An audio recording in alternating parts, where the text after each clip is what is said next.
Fa manomboka mizotra miandalana ny raharaha izay mampifanolana ireo tompona cybercafé eto an-drenivohitra sy ny OMDA izay nitaky vola amin'ny cyber ho an'ny zon'ny mpamorona.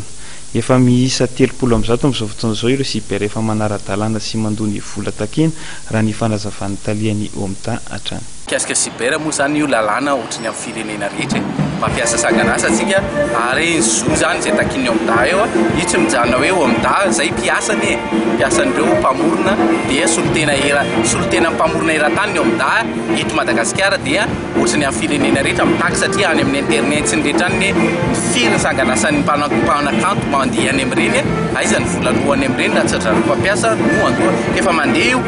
fa nisy niatokely zany lisy teo amin'ny hoe fanapahakevitra izay avoaka ministera efa mahatratra 30 amin'ny zato mahery zany zao navita fifanarahana amin'ny OMDA dia mandoa vola ara-dalàna fa izay zany miantso an'ireo izay mbola tsy hoe tsy ao anatin'izay hoe ara-dalàna izay fa ny antsika zany tsy ny OMDA ny adivanareo fa io lalàna